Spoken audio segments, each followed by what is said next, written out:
주님의 평화가 함께하기를 축복합니다.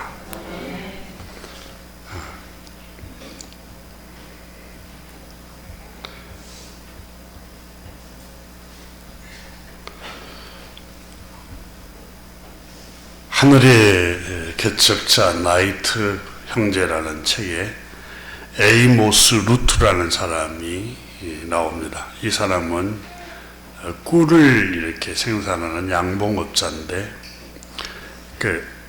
꿀 양봉업자들에게 물품을 공급하는 사람인데 이분이 월버와 오빌 형제 이 두 형제가 비행기를 만들어서 하늘에 뜨게 한다는 소문을 듣고 320km나 되는 거리에서 이걸 구경하기 위해서 자동차를 몰고 달려옵니다. 그는 인간이 조종하는 비행기를 최초로 목격한 이야기를 그 책에 적었는데 이분은 양봉 잡지인 1905년 1월 28일에 다음과 같이 이렇게 적었어요. 친애하는 벗들이여, 나는 경이로운 이야기를 잠깐 하려고 합니다. 어떤 점에서는 아라비안 나이트보다 더 능가하는 이야기입니다. 기계를 좋아하고 현대 과학 기술에 관심이 많은 목사의 두 아들이 있었습니다. 이 두 아들은 새가 날아가는 것, 그리고 곤충들이 비행하는 걸 보고 상상을 하기 시작한 것입니다. 이렇게 시작한 두 형제가 상상하고 꿈꾸고 연구한 것이 마침내 하늘을 나는 비행기를 만들어내고 말았다고 그 책에 적었습니다. 그 책에 보니까 사람들은 월버와 오빌, 월버라이트, 오빌라이트 이 두 형제, 쌍둥이처럼 서로 떼어놓을 수 없는 사이가, 형제 우애가 두터웠고 그들은 은행 통장에서 비행기 실험에까지 모든 것을 함께 했고 담배를 피우거나 술을 마시지도 않았고 결혼을 하지도 않았습니다. 평생 독신으로 지내는 그들은 테이텐에 있는 아담한 집에 혼자가 된 아버지와 결혼하지 않는 여동생과 함께 살았습니다. 나이트 형제는 집에서 멀지 않는 곳에서 자전거점을 운영했고 자전거를 수리하여 팔고 고쳐주고 그래서 거기에서 돈을 조금씩 벌어 생계를 이어가는 가게를 운영했던 사람이었습니다. 이 두 사람은 고등학교를 다 중퇴를 한 형제입니다. 공교육을 제대로 받지를 못했지만은 인류에게 어마어마한 엄청난 선물을 선사를 했습니다. 바로 비행기를 발명하게 되었던 것입니다. 독학으로 공부를 했고 월버라는 형은 지성과 재능의 모든 면에서 평범하지 않았고 동생 오빌은 재능이 뛰어났을 뿐만 아니라 꾸준히 노력하는 성격이었고 또한 훨씬 더 상상력이 풍부하고 여러 가지 아이디어로 흥분하는 사람이었다고 합니다. 무언가를 동생 오빌은 분해를 하면 그것이 어떻게 작동되는지 알아보고 다시 또 조립을 하고 이렇게 자주 반복을 했다고 합니다. 반면 형 월버는 무엇을 직접 해보는 것보다도 머릿속으로 상상하고 꿈을 꾸고 공상을 하고 그것을 좋아했다라고 적었습니다. 그래서 비행기를 만드는 꿈을 먼저 꾼 사람은 형 월버였다고 합니다. 그리고 그 꿈을 행동으로 기계를 만드는데 적극적으로 앞선 사람은 동생 오빌이었다고 합니다. 두 사람 힘을 합친 거예요. 가난한 목사였던 아버지는 두 아들이 재능을 알아보았고 그들에게 꿈을 심어주고 끊임없이 믿음을 심어주고 용기와 격려를 해주었고 강철 같은 의지와 절대적인 자기 확신을 지닌 사람이었던 아버지는 어렵게 한 일이 훌륭한 결과를 가져온다고 두 아들에게 가르쳤다고 합니다. 그는 아들들에게 아주 굳건한 결심, 신념, 믿음만 있으면 무엇이든지 이룰 수 있다라고 가르쳤고 두 형제가 고백하기를 우리는 다행히도 궁금한 것이 있으면 무엇이든지 탐구하라고 격려해 주시는 아버지의 가르침, 그 환경에서 자란 것이 오늘날 비행기를 발명할 수 있었다라고 고백을 했습니다. 환경이 달라졌더라면 우리 두 형제의 호기심 열매를 맺기도 전에 시들었을 것이다 라고 그들은 회고를 했습니다. 나이트 형제 중에 형인 월버는 정말 머릿속으로 계속 꿈을 꾸고 공상하고 상상하는 걸 좋아했고 오비는 꾸준히 노력하고 기계를 분해해서 분석하는 것에 집중을 했다고 합니다.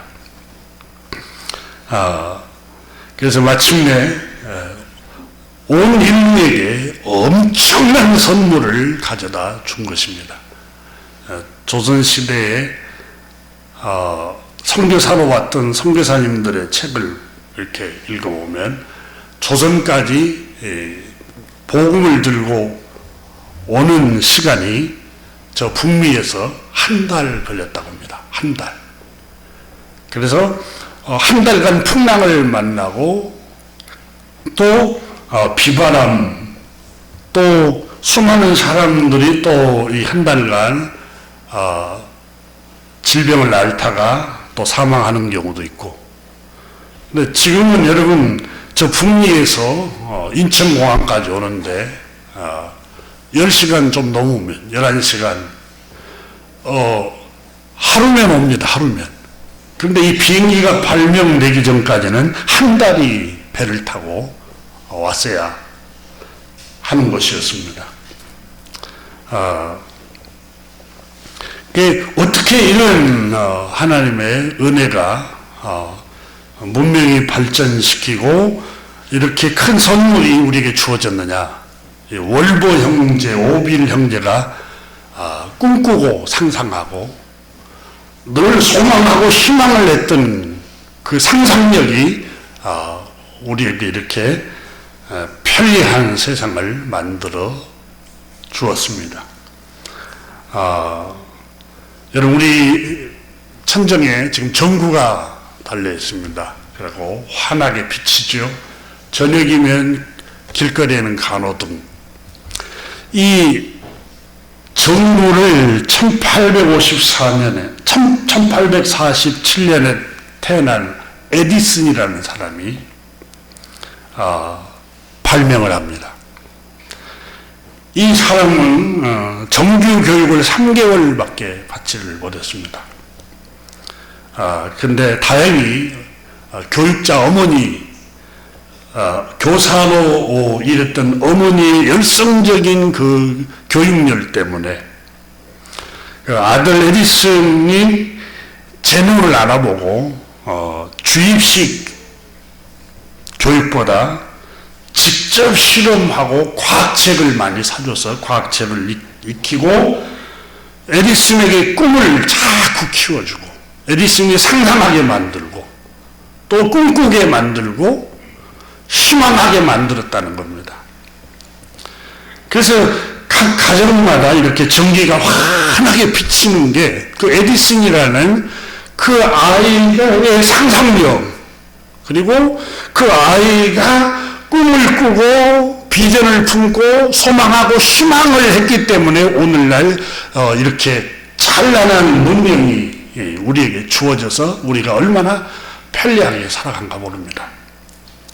여러분, 프랑스의 1725년에 니콜라 조세프 퀴너라는 사람이 있었습니다. 그때 이 사람은 자동차를 제일 처음에 발명한 사람입니다. 수레가 이렇게 말로 수레를 이렇게 몰고 다니고 짐을 싣고 다녔었는데 이분은 호기심, 상상적 관찰력이 아주 뛰어났다고 합니다.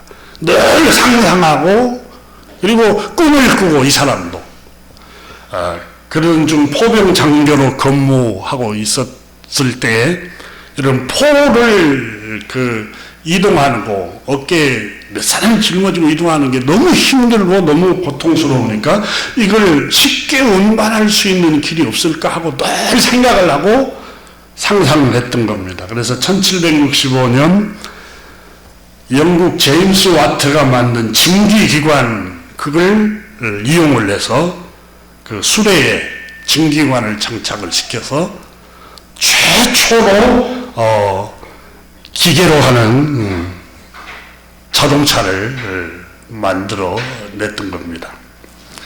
주변에서 그때 이걸 상상하고 있을 때 다 미쳤다고 했고 괴짜로 했고 핀잔을 주기도 하고 온갖 조소를 다 하기도 했답니다.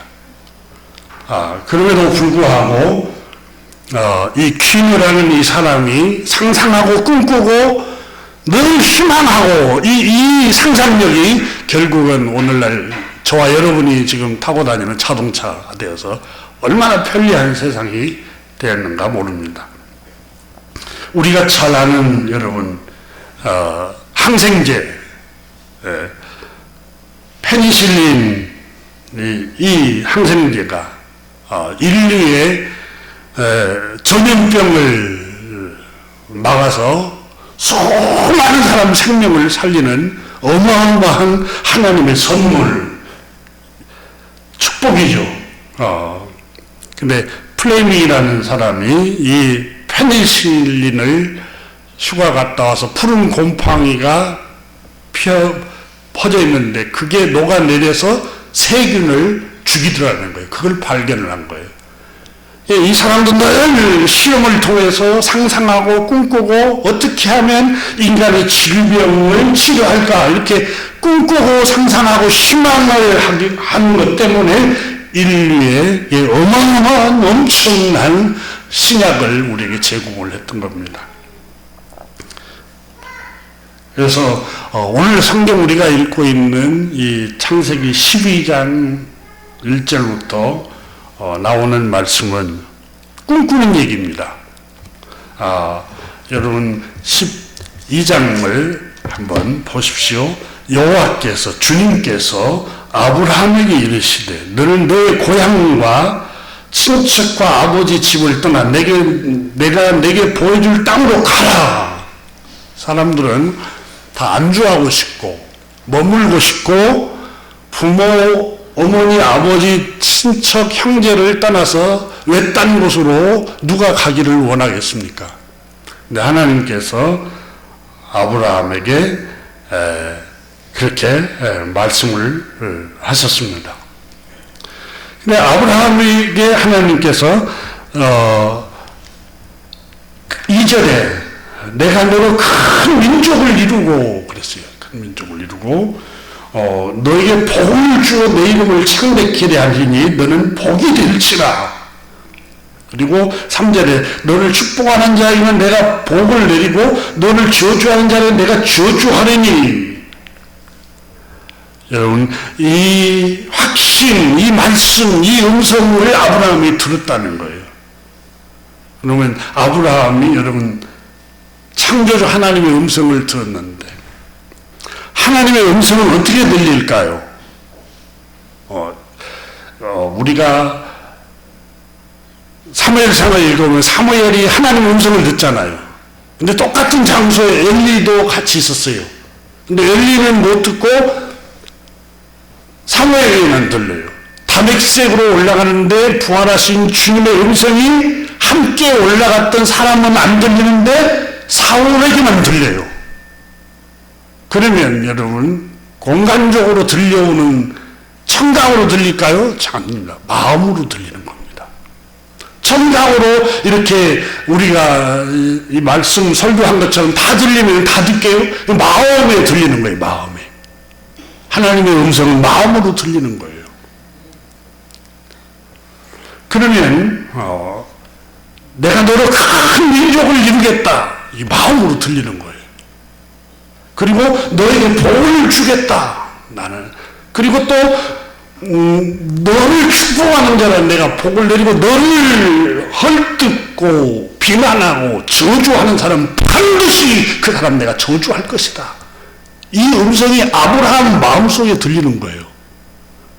여러분 생각해 보세요. 이런 확신이 있다고 생각해 보세요.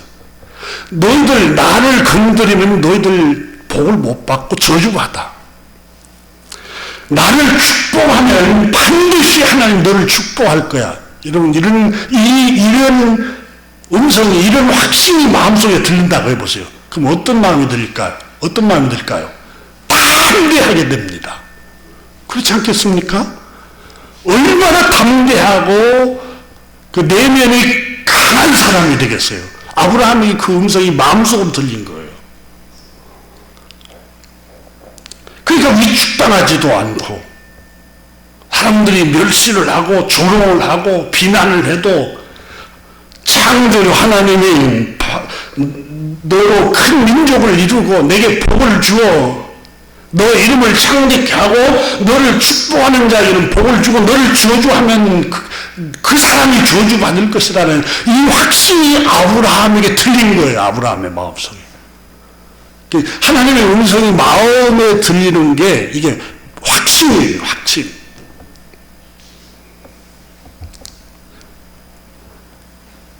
우리가 불렀던 찬송 중에 평화 평화로다 하늘에서 내려오네. 내 마음속에 누구도 빼앗을 수가 없는데 이런 평화의 찬양을 부를 때 그 확신이 생기는 거예요. 그게 하나님의 음성이에요. 여러분. 아브라함에게도 그 음성이 들린 거예요. 그때 나이가 75세였다고 창세기 12장에 나오고 있습니다. 75세.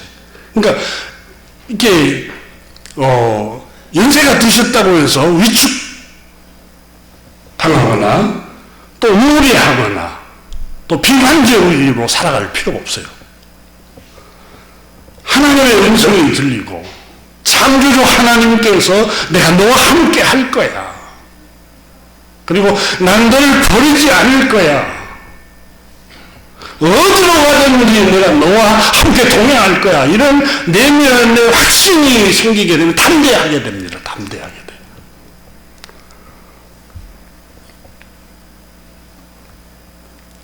오늘 본문의 말씀은 아브라함이 75세 때에 말씀하셨습니다. 아브라함에게 이르시되 너는 너의 고향 친척과 아버지 집을 떠나라 이렇게 말씀합니다. 근데 이 아브라함에게 주신 내면의 음성만이 아니었습니다. 우리가 창세기 12장을 1절을 오기 전에 11장 마지막 절에 보면 아브라함의 아버지 데라에 대해서 쓰이고 있습니다. 데라는 나이가 250세라 되어 하란에서 죽었더라 이렇게 나옵니다. 그래서 하란은 지금 옛날 지명으로 터키라는 지역이죠. 그 나라죠. 근데 갈대아 우르는 여러분 저 메소포타미아 지역인 저쪽 밑에의 이라크 지역입니다. 그 이라크 지역 갈대아 우르에서 하란까지 이동을 했어요. 아브라함의 아버지 데라가 아브라함을 데리고. 그러면 너의 본토 친척 집 그 갈대아 우르를 떠나라고 했는데 이 아브라함 때만 그런 꿈을 꾼 게 아니었습니다. 여러분 27절에 보면은 11장 27절 보면은 데라의 족보는 이러하니라 이렇게 기록이 됩니다. 데라의 자녀들에 대해서 기록을 합니다. 그곳에서 데라는 아브라함과 나홀과 하란을 낳고 세 아들을 낳았다고 나옵니다. 그리고 하란은 롯을 낳았습니다. 롯은 아브라함의 조카입니다. 데라의 아들, 세 아들 중에 셋째인 하란의 아들이 롯입니다. 그리고 28절을 보면 11장 하란은 그 아비 데라보다 먼저 고향 갈대아인의 우르에서 죽었더라 이렇게 말하고 있습니다. 그러면 아브라함의 아버지 데라의 고향이 갈대아 우르였습니다. 그리고 그 갈대아 우르에서 아브라함도 태어났고 나홀도 태어났고 하란도 태어났습니다. 근데 그곳에서 아브라함이 또 나홀이 두 아들이 장가를 들었어요. 근데 아브라함의 아내는 임신하지 못해서 자식이 없었다고 30절에 기록합니다. 11장.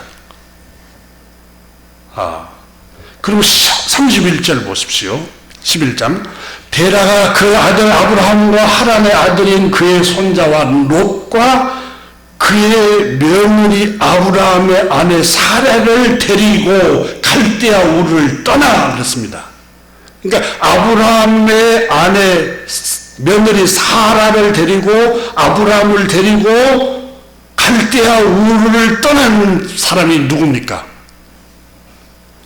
아브라함의 아버지 데라가 그 일을 했습니다. 그게 기록이 되고 있잖아요. 11장 31절에 데라가 갈대아인의 우르를 떠나 가나안 땅으로 가고자 하더니 하나님의 이르러 거기에 거루하였으며, 그러니까 데라가 갈대아 우르에서 자기 자녀들을 데리고 하란까지 온 거예요. 하란까지. 그러면 여러분 12장에서 여호와께서 아브라함에게 이르시되 너는 너의 고향 친척과 아버지 집을 떠나 내가 내게 보여줄 땅으로 가라 그랬어요. 근데 아브라함이 꿈을 꾼 게 아니라 아버지 데라 때부터서 꿈을 꾼 거예요. 그게 11장 27절부터 32절에 갈대아 우르를 떠났던 이유 중에 하나가 데라가 그의 자녀들을 데리고 떠나잖아요. 근데 12장에서는 아브라함에게 포커스를 맞추고 있습니다. 창세기 기자가. 바로 아브라함이 그 꿈을 꾸기 시작한 거. 그러니까 이 꿈이 아브라함이 꾼 게 아니라 아버지 데라가 먼저 꿈을 꾼 거예요. 갈대아 우르를 내가 떠나야 되겠다. 여러분 꿈꾸고 비전을 품고 희망을 품고 상상력을 동원하고 소망을 품는 것은 유전이 됩니다. 유전이 돼요. 그러니까 다시 말하면 여러분 아버지가 꿈이 있고 어머니가 꿈이 있어야 자녀들이 꿈을 심을 수가 있는 거예요. 그러니까 우리는 얼핏 보면은 창세기 아브라함이 이렇게 했구나. 그러나 아버지 데라가 끊임없이 아들에게 심어준 거예요. 그게 창세기 11장 27절부터 32절에 나오는 얘기잖아요. 이 성경을 우리는 12장 중심으로 그동안에 아마 신앙생활을 봤을 텐데 문맥을 보니까 진짜네? 여러분 보고 깜짝 놀랄 거예요. 데라가 아브라함에게 꿈을 심어주었네. 유태인의 탈무드에 어머니는 성령 하나님께서 어머니를 아이에게 다 천사로 보냈다고 그러잖아요. 어머니를. 아버지 어머니를 천사로 보냈어요. 하나님의 메신저로 보낸 거예요. 하나님의 음성을 들려주는 또 보호자로 보낸 거예요. 그러니까 아브라함 때부터서 아브라함 그때만 그런 게 아니라 데라라는 아버지를 통해서 계속해서 하나님의 음성이 들리는 거예요. 꿈을 꾸게 하고 비전을 보게 하고 희망을 품게 하고 여기에 머물러 있으면 안 돼. 도전을 해야 되고 여기 안주해 있지 말고 너는 새로운 땅으로 축복의 땅으로 도전을 하라는 겁니다. 유대인들은 그래서 지금도 여러분 가나안 저 팔레스타인 지역만 가나안 땅이라고 생각하지 않아요. 전 세계 지구촌에 살기 좋은 곳 그리고 풍요로운 땅이 있다라고 생각하면 그곳으로 이동을 하잖아요. 유럽, 러시아, 저 북유럽, 북아메리카 여러분 유대인 이 중국 땅에도 들어와 있잖아요.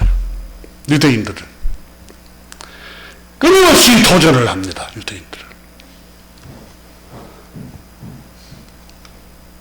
이 아브라함이 꿈꾸고 비전을 품고 희망을 품었던 이 상상력이 놀라운 결과를 가져옵니다. 한 국가를 건설해 버립니다. 이스라엘이라는 나라를 건설해 버렸어요. 전혀 자기 땅도 없는 곳에 가나안 원주민들이 8족속이 살고 있는 땅에 자기 나라를 건설해 버려요. 이 도전이 끊임없는 상상력, 끊임없이 꿈꾸고 희망을 하고 상상하고 도전하는 그것이 어마어마한 축복의 땅을 만들어냅니다. 우리 선조들 유교는 여러분 좋은 점은 윤리를 지켜서 서로 상호를 존중하는 거, 부모에게 효도하는 거, 또 어른을 공경하는 거, 예의가 있게 하는 거 진짜 좋은 사상을 갖고 있습니다. 근데 한 가지 아주 부정적인 면은 본래 사주가 그러고 팔자가 그러니까 그냥 그렇게 살아. 도전을 못하게 하는 거예요. 도전을. 비전을 품고 꿈을 꾸고 희망을 품지를 못하게 하는 거예요. 기존 체제에 순화하면서 살도록 만들어버리는 거예요. 그런데 창조주 하나님께서는 계속 꿈꾸고 상상하고 희망하고 또 소망을 품고 끊임없이 도전하라고 말씀하고 있는 거예요.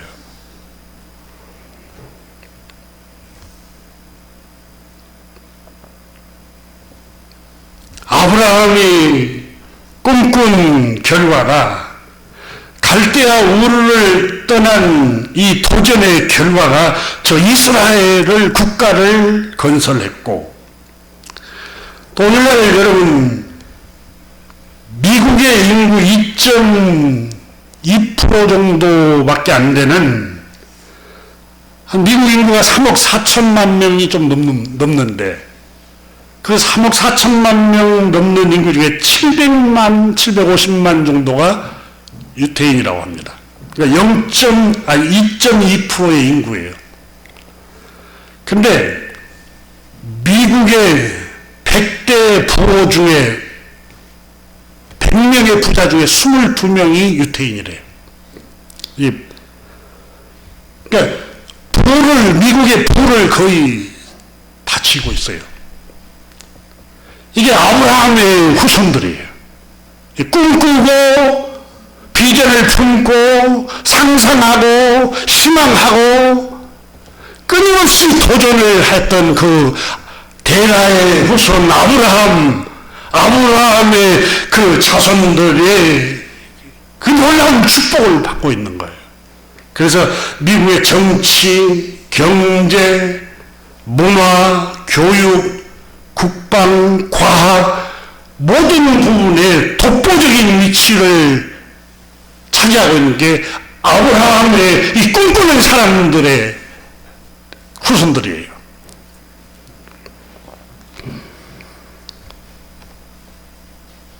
오늘 본문 말씀에 내가 너로 큰 민족을 이루고 마음에 너에게 복을 주어 너는 복의 근원이 될 것이다. 이 확신, 나는 정말 축복을 받을 거야. 여러분, 우리 선조들 우리가 잘 사는 것도 전적인 하나님의 은혜입니다. 우리 국가가. 근데 우리 선조들이 제가 어렸을 적에 보면은 숟가락에도 복, 밥그릇에도 복. 선조들이 이 말한 대로 된다고 그러잖아요. 바란 대로 되고 말한 대로 되고 히브리서 11장에 믿음은 바라는 것들의 현실로 다가온다고. 우리 선조들, 우리 조상들이 잘 살기를 그렇게 갈망했어요. 오직 했으면 여러분 잘 살아보세 그 노래까지 전 새마을운동해서 전 시골까지 다 긍정적인 노래를 퍼뜨렸잖아요. 우리는 늘 긍정적인 상상을 해야 됩니다. 긍정적인 소망을 품고 긍정적인 꿈을 품어야 돼요. 하나님께서 아브라함에게 내면에 들려오는 그 음성이 너는 너의 본토 친척 아버지 집을 떠나라. 거기에 머물러 있지 말고 도전해보라는 거예요. 단순히 갈대아 우르 그 지역을 떠나서 하나님이 복을 주셨다라는 그 말씀 문자로만 이해하면은 성경을 정확하게 다 이해 못해요. 통찰을 해야 됩니다. 하나님 말씀은 도전하라는 거예요. 물론 그 갈대아 우르는 우상의 땅이었어요. 창조주 하나님만을 섬길 수 있는 땅으로 가라는 의미도 있습니다. 동시에 도전하라는 거예요. 꿈을 꾸고 비전을 품고 도전하라는 거예요. 이대로 그냥 죽지, 이대로 아프고 그냥 이대로 살아야지 그러지 말고 끊임없이 건강해지려고 여러분 운동도 하고 끊임없이 내 몸에 필요한 열량 이상으로 음식을 섭취하지 않아야지.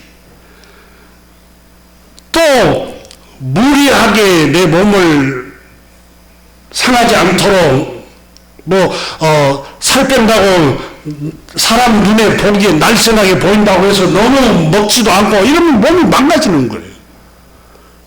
그러니까 또 재미있다고 운동을 너무 심하게 하면은 또 망가지고 일도 돈이 잘 벌린다고 쉬지도 않고 주님이 쉬고 안식하라는 날까지 일을 하다 보면은 몸이 망가지는 거예요.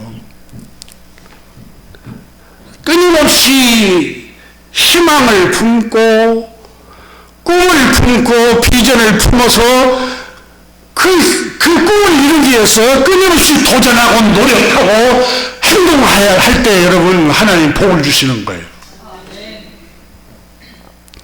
우리가 기도만 한다고 복이 내려오는 게 아니에요. 우리 인간이 할 수 있는 일은 최선을 다하고 그 다음에 기도하면서 하나님의 뜻을 기다려야 돼요. 그래 하나님 복을 주시는 거예요.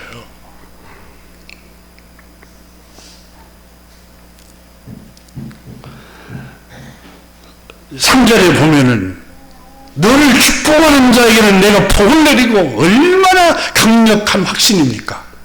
아브라함 내면에 들려오는 하나님의 음성이에요. 너를 축복하는 자에게는 내가 복을 내리고 너를 저주하는 자에게는 내가 저주하니 너를 괴롭히는 사람은 반드시 내가 그 복을 주지 않을 거야. 저주할 거야. 아브라함에게 내면의 확신, 한 내면에 들려오는 하나님의 음성이에요. 얼마나 큰 확신을 갖고 살고 있어요.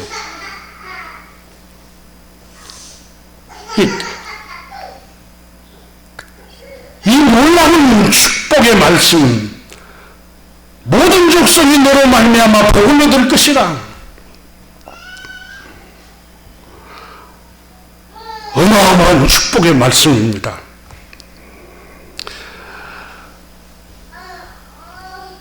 요엘서 2장 28절에 보면은 그 후에 내가 내 영을 만민에게 부어주리니 너희 자녀들에게는 장래일을 말할 것이며 너희 늙은이는 꿈을 꾸며 너희 젊은이는 이상을 볼 것이며 그때 내가 또 내 영을 남종과 여종에게 부어줄 것이며 성령님을 너에게 보내주겠다. 이걸 사도행전에 누가는 오순절에 나타난 성령님이 우리에게 임재하는 걸 말씀하면서 이 요엘서 2장을 인용을 했어요. 사도행전을 쓰면서. 그런데 거기에 하나님의 영이 창조주 하나님께서 내 영을 성령님을 만민에게 하나님의 영을 부어주리니 성령이 임하면은 장래일을 말하고 꿈을 꾸고 이상을 볼 것이라 이렇게 말합니다. 장래, 꿈, 이상 다 미래에 관한 얘기예요. 그럼 내 아들이 미래에 사업이 잘 될 것인가, 내 남편 사업이 잘 될까, 그런 미래가 아니라 여기에서 말하는 이 미래는 여러분 이 꿈을 꾸고 장래일 그 다음에 이상을 볼 것이라는 말은 여러분 미래의 꿈을, 긍정적인 꿈을 얘기를 하고 있는 거예요. 이 꿈을 히브리 말로 하람이라는 단어를 어휘를 썼습니다. 원문에 하람이라는 말, 꿈을 꾸게 된다. 성령이 임하면 나이든 늙은이는 꿈을 꾸며 이 꿈이라는 하람이라는 뜻은 이 단어의 뜻은 꿈꾸는 자가 되다. 상상을 하다. 꿈꾸는 자가 되다. 그리고 또 치료하다. 제가 이 단어를 설교를 쓰면서 깜짝 놀랐어요. 꿈을 꾸고 상상을 하고 희망을 하고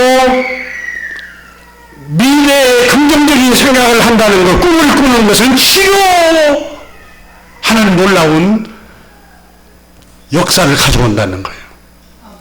그러니까 미래를 상상하고 꿈을 꾸고 희망을 하면은 치료가 된다는, 마음의 병도 치료가 됩니다. 그리고 이 하람이라는 단어에는 건강하다, 견고하게 묵다, 강하다, 치료하다 이 뜻이 있어요. 성령님이 임하면은 꿈을 꾸게 된다는. 여러분 오늘 창세기 12장에 나오는 데라와 아브라함, 11장에 보면 아브라함이, 데라는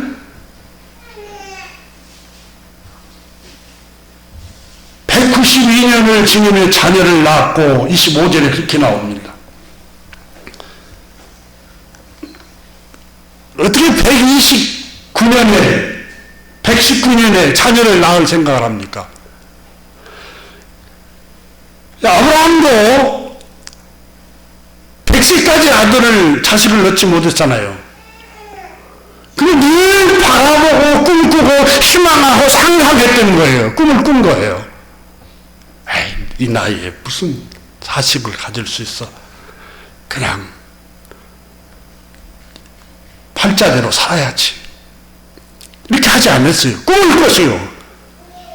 꿈꾸고 비전을 품고 희망을 하고 상상을 하는 거예요.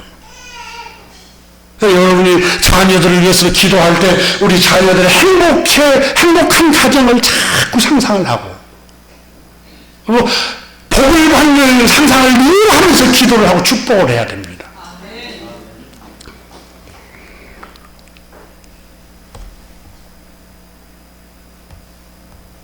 하나님의 은혜는 꿈꾸는 사람들에게 임합니다. 꿈꾸는 사람들에게.